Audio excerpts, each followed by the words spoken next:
Vous avez, lors de cette audition, à 2 reprises, révélé des échanges de correspondance entre vous et M. Boyard. À 2 reprises. Je vous rappelle que la diffusion de la correspondance privée entre 2 personnes, sans le consentement d'une des 2 personnes, est interdite par le Code pénal.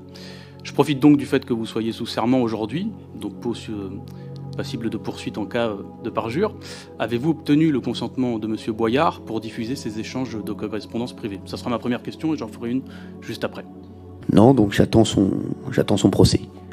Merci, M. Hanouna. Je crois que ça rejoint la discussion qu'on a depuis quelque temps. Vous avez par exemple parlé de lutte contre le harcèlement à l'école dans vos émissions. Je crois que c'est difficile de faire des émissions sur la lutte contre le harcèlement à l'école lorsqu'on emploie des méthodes qui sont typiquement celles de harceleurs de l'école, telles que la correspondance de messages privés.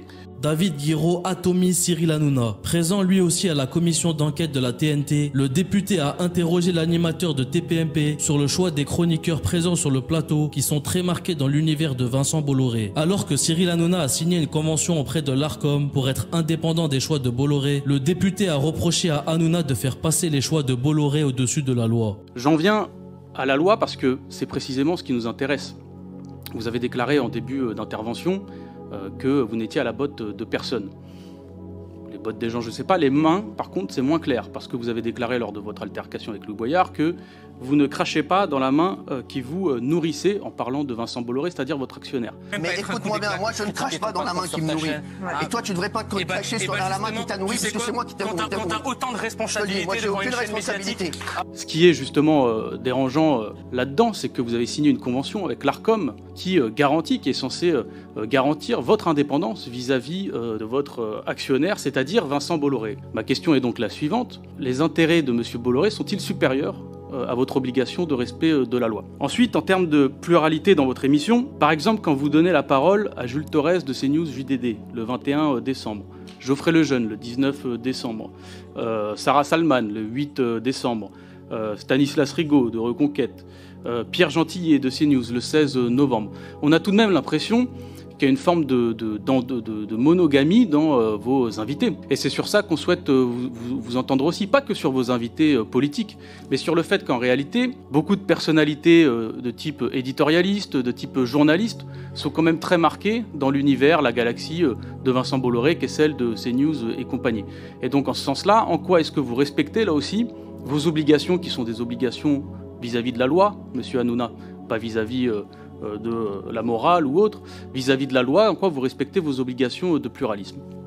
David Guiraud a ensuite interpellé Cyril Hanouna pour lui demander si les messages qu'il a révélés durant son audition entre lui et le député Louis Boyard étaient sans son consentement, chose qui est interdite par le Code pénal, lequel n'a pas hésité à le lui faire rappeler. La députée Sophie Taillé-Polian a ensuite reproché à Hanouna son manque d'impartialité concernant le temps d'antenne politique donné à des candidats d'extrême droite qui est à 53%. Vous avez, lors de cette audition à 2 reprises, révélé des échanges de correspondance entre vous et M. Boyard, à 2 reprises. Je vous rappelle que la diffusion de la correspondance privée entre 2 personnes, sans le consentement d'une des 2 personnes, est interdite par le Code pénal. Je profite donc du fait que vous soyez sous serment aujourd'hui, donc passible de poursuite en cas de parjure. Avez-vous obtenu le consentement de M. Boyard pour diffuser ces échanges de correspondance privée? Ça sera ma première question et j'en ferai une juste après. Non, donc j'attends son procès.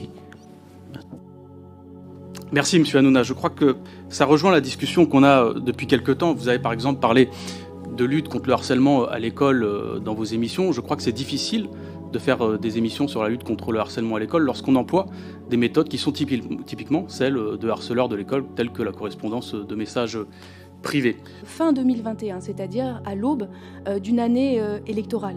Comment on fabrique Touche pas à mon poste et qu'on en arrive à, entre septembre et décembre, selon le seul décompte rigoureux qui a été fait jusqu'à présent, à 53% du temps d'antenne politique à des candidats d'extrême droite.